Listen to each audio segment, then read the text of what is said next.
Bismillah, elhamdülillah, ve salatu ve selamu ala Resulillah.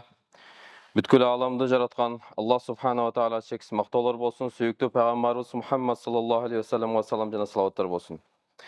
Пайгамбарыбыз саллаллаху алейхи ва салламдын үй бүлөсүнө, сахабаларына жана кыямат күнгө чейин келе турган ар бир мусулман пендеге Аллах Тааланын салам дуасы берекеси болсун. Урматтуу мусулман бир туугандар, бүгүнкү күндө ушундай бир тездик менен өтүп жаткан заманда жашап жатабыз. Bir cuma bir günдөй, bir ay bir jumaдай, bir жылыбыз bir айдай тездикте өтүп жатат. Билинбей эле күн башталса кеч кирип жатат. Билинбей эле bir жума башталса бүтүп жатат. Жыл кече жакында эле башталгандай мына ортолоп, эртең да көз жумуп ачканча кайра бүтүп бараткан болот. Себеби бул туурасында пайгамбарыбыз саллаллаху алейхи ва саллям хадисинде айткан: An Abi Hurayra radhiyallahu anhu qala Rasulullah sallallahu aleyhi ve sellem La taqumu as-sa'atu hatta yataqaraba az-zaman. Пайгамбарыбыз sallallahu aleyhi ve sellem айткан: Кыямат күнгө жакын убакыт өтө кыскарат деген. Убакыт өтө тар болот деген.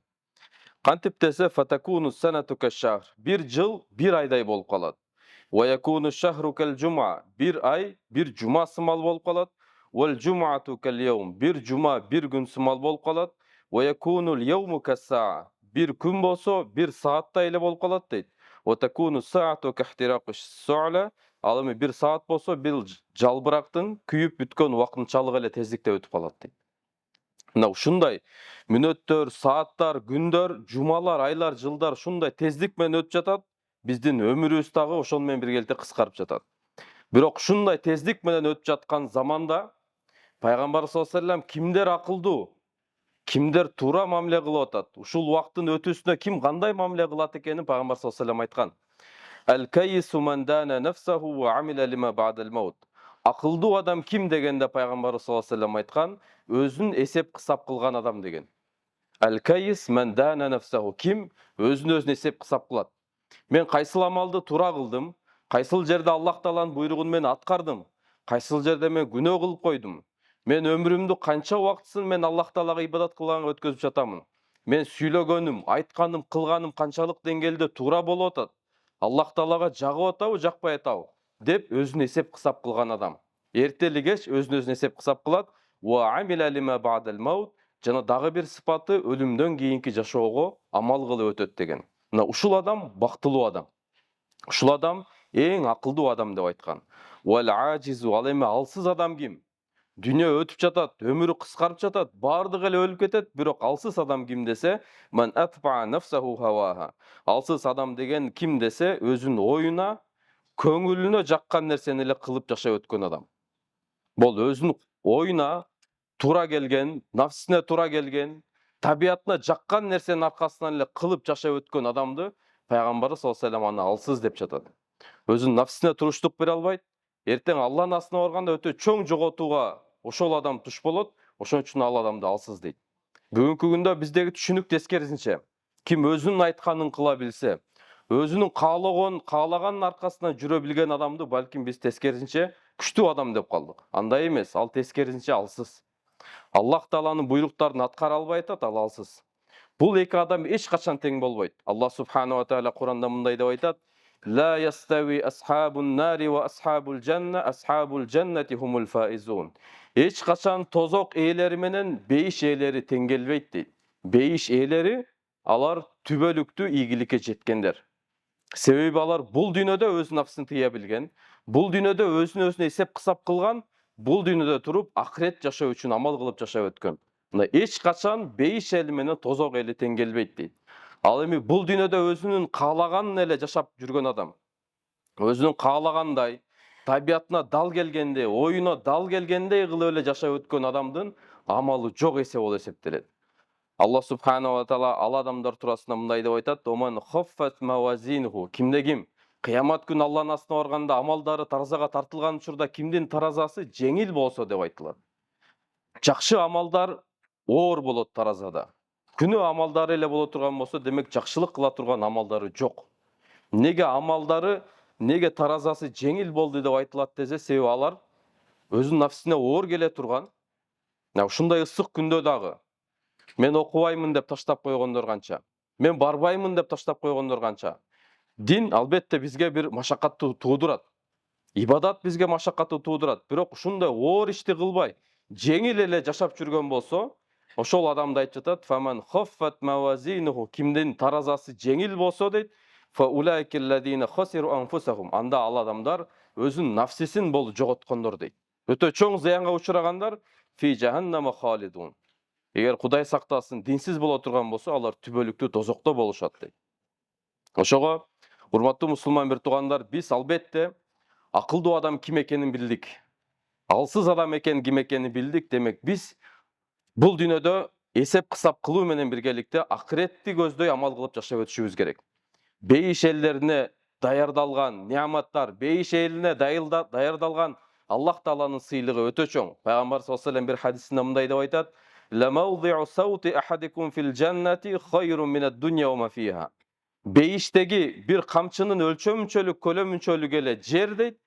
Бул дүйнөдөгү бардык нерседен жакшы деп айткан. Мына бизге, мусулмандарга, Аллах Таалага ишенип амал кылып барган адамдарга даярдалган сыйлыктар мына ушунчалык. Жөнөкөй эле бир кичинекей эле жер, бул дүйнөдөгү бардык нерседен жакшыраак. Ал кандай экенин биз элестетип өтө кыйын туура. Бирок эмне экенин жыйынтыгында ушинтип айтылган. Бул дүйнөдөгү бардык нерседен жакшыраак. Бүгүнкү күндө ушул дүйнө үчүн элдер бири-бирин кан төгүп жатат. Ушул дүйнө үчүн бири-бири менен жаңжалдашып жатат. Ушул дүйнө деп туганын ренжиткен, ушул дүйнө деп досту алдаган, бири-бирине кыянат кылган.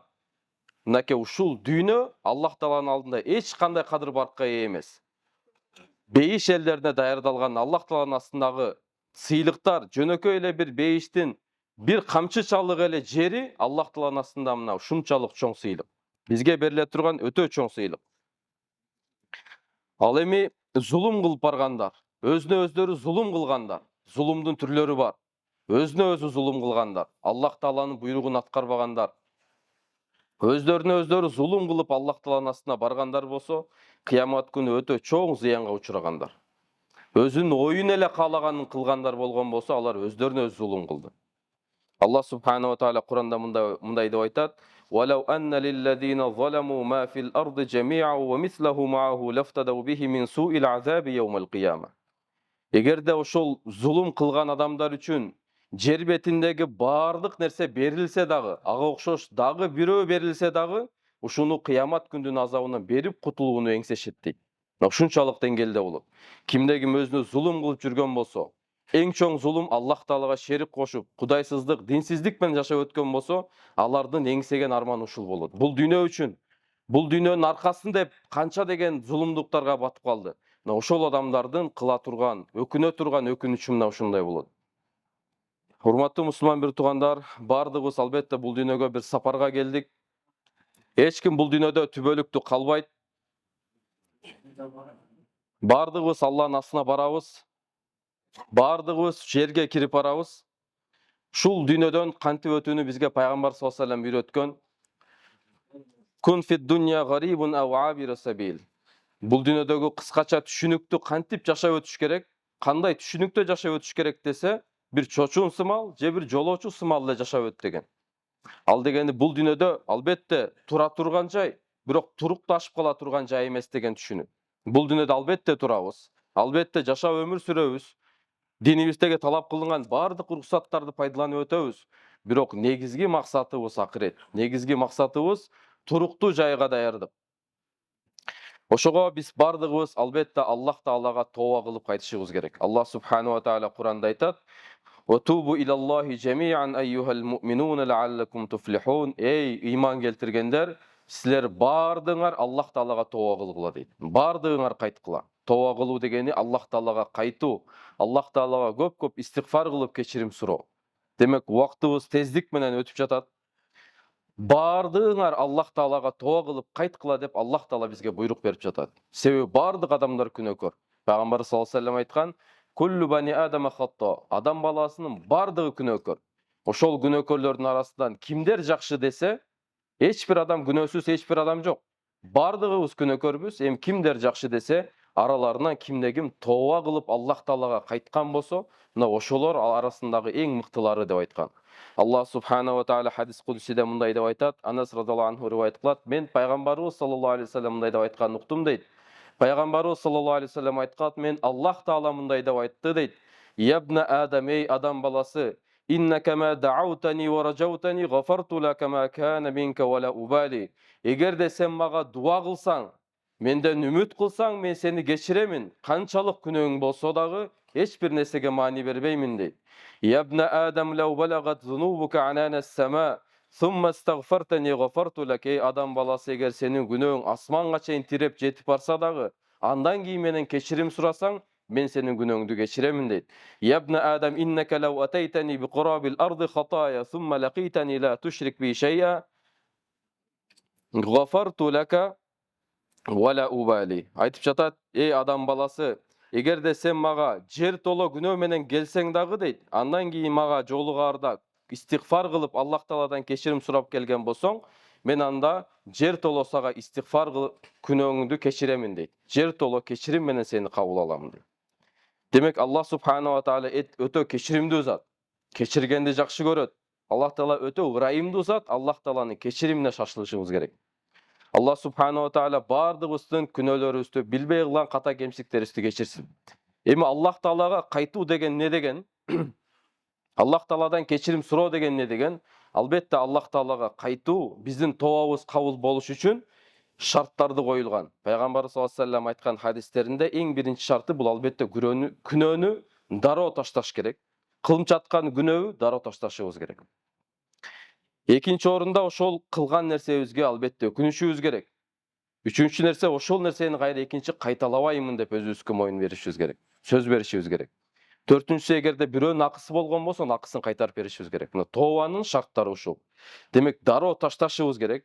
Кылып жатып эле мен тооба кылдым деген ал жарабайт. Кылып жатат, дагы деле улап жатат, мен таштадым деген жарабайт.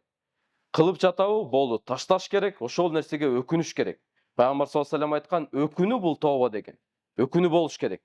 Ошол нерсени өкүнүү экенин качан билебиз? Качан биз Аллах Тааланын бул тыйган нерсеси экен, Аллах Тааланын бул буйрук берген нерсеси экен деп ошол нерсени аңдаган учурда билебиз. Ошол нерсеге өкүнүп, кайра экинчи эч качан кайталабайм деген жүрөктөн бекем чечим чыгыш керек. Азыр тооба кылдым, бир жума, анан кийин кайра кыла берем деген түшүнүк туура эмес. Бул ошол эле учурда кылына турган буйруктарды кылбай койгонго дагы тиешелүү. Мисалы үчүн намаз окушубуз керек эле. Намазды таштап жатабыз. Мисалы, зекет беришибиз керек, зекет таштап жатабыз. Орозо кармашыбыз керек эле, орозону таштап жатабыз. Мисалы үчүн намаз окушубуз керек эле, намазды таштап жатабызбы? Бул дагы чоң күнөө. Өтө чоң күнөө. Ушундан кантип тооба кылабыз? Кантип биз Аллах Таалага кайтабыз?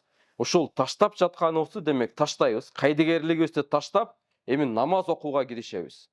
Намаз окууга киришебиз. Эми ушунча күндөн бери, ушунча жылдардан бери таштаганыбызга өкүнөбүз. Ушунча жылдан бери таштадым, өкүнөбүз.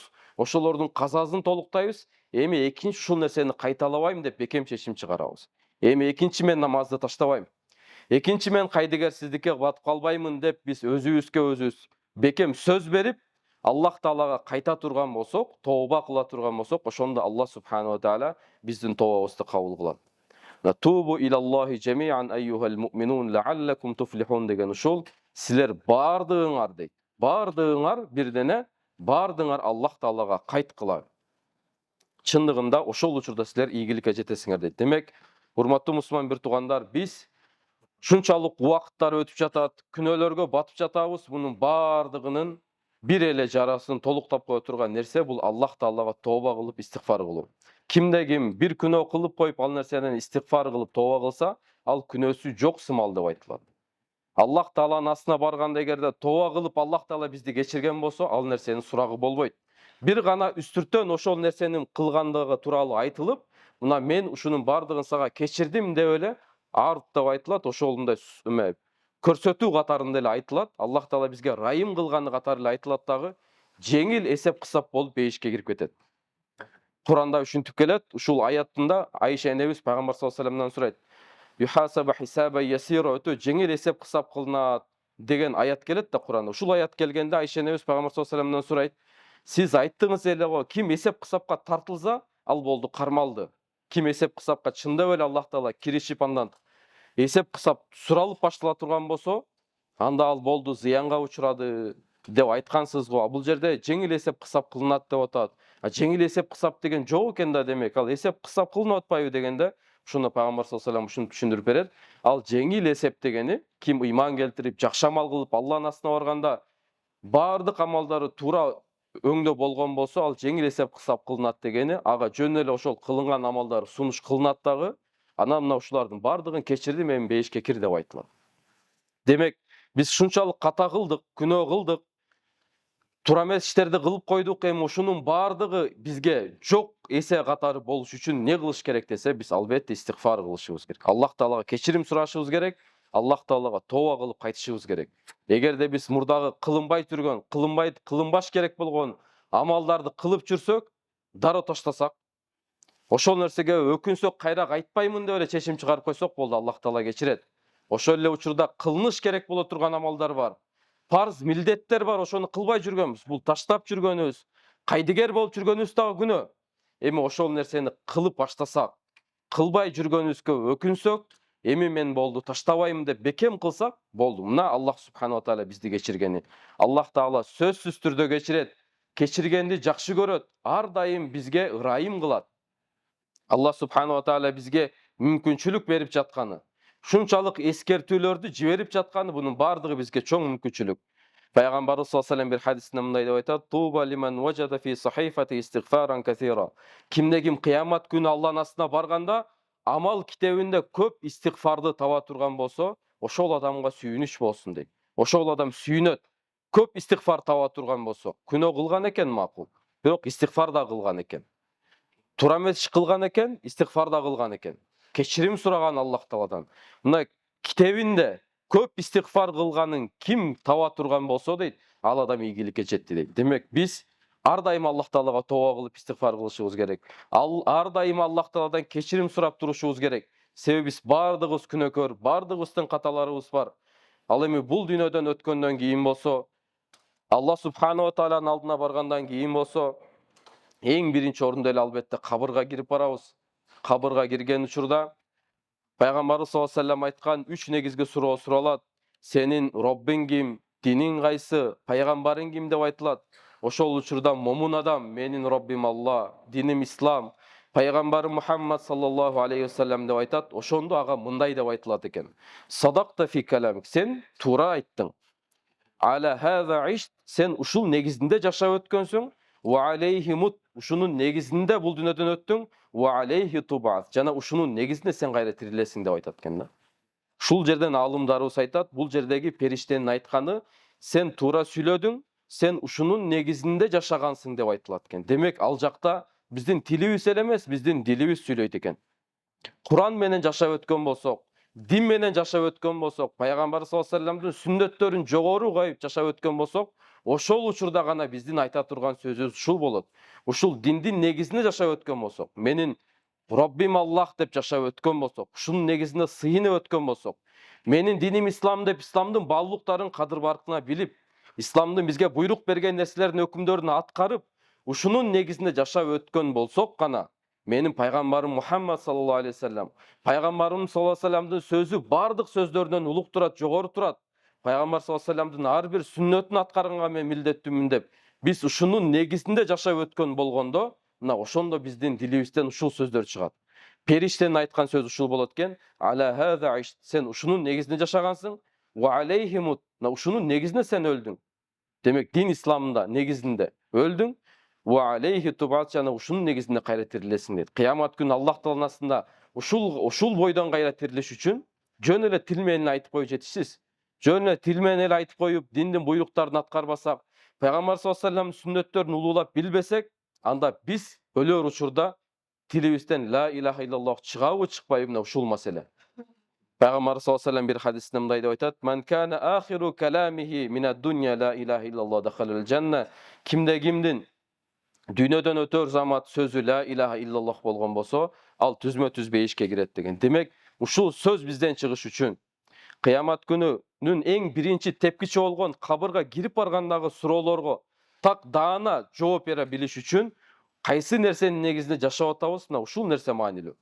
Эгерде дүйнөнүн негизинде эле жашап өткөн болсок, динди бир чекеге коюп кызыкчылык башка гана нерсе болуп жүргөн болсо, эмненин нерсенин негизинде жашап атасың десе, дүйнөнүн негизинде жашап аткан болсок, албетте ал жакка барганда, дилибиз сүйлөй турган жерге барганда чындап эле Аллах Тааланын бизге ошондой сөздөрдү айтканга тауфик береби, мүмкүнчүлүк болобу болбойбу, мына ушуну ойлонушубуз керек.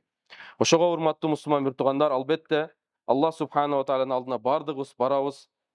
Аллах субханала таала Куранда мындай деп айтат: "Кул иннал мауталлази тафиррунна минху фа иннаху мулaqīkum." Сен айткын дейт пайгамбар саллаллаху алейхи вассаламга айтып жатат, силер качып жаткан өлүм силерге баары бир күнү жолугат дейт. Демек, өлүмгө бардыгыбыз бир күнү барып жолугабыз. Бардыгыбыз ошол күнгө барып такалабыз. Болгону Аллах субханала тааланын алдына барганда же бейишке карай алган жолубуз ачыкталат, же тозокко кетип баратканыбыз анык болот. Ошого биз бул дүйнөдө турган убакта ар бир турган мүнөтүбүз, ар бир турган секундубуз бизге маанилүү. Аллах Таалага кайтып калсак болот, тооба кылып калсак болот, кылган ишибизге өкүнүп калсак болот. Ал жакта өкүнүүнүн эч кандай пайдасы жок. Ал жакта өкүнгөн адамдар, ал жактагы өзүнүн башын чапчып, колдорун тиштеп, мен топурак болуп эле айланып жок болуп кетсем болобу эле деп өкүнгөндөр болот. Бул дүйнөгө бир убакыт эле кайтып келсем, мен тооба кылып калсам деп үмүт кылгандар болот. Бир убакыт эле Аллах Тааладан суранат. Бир убакыт эле бизге жөнөтүңүз бул дүйнөгө. Кылган ишиме тооба кылып кайтамын дейт. Мына ушундай мүмкүнчүлүктү сурашат. Ошол мүмкүнчүлүк албетте азыр биздин колубузда бар. Аллах Таалага тооба кылсак болот. Аллах субханала таала бардыгыбыздын күнөөлөрүбүздү кечирсин. Жумадан жумага чейинки кылган, жылдан жылга чейинки кылган бардык билбей кылган ката кемчиликтерибизди билип кылган бардык ката кемчиликтерди кечирсин. Бардыгыбызды бейиш элдеринен кылсын. Ва саллаллаху таала аля хайри халқи Мухаммади ва аля алихи ва сахби ажмаин би рахматика я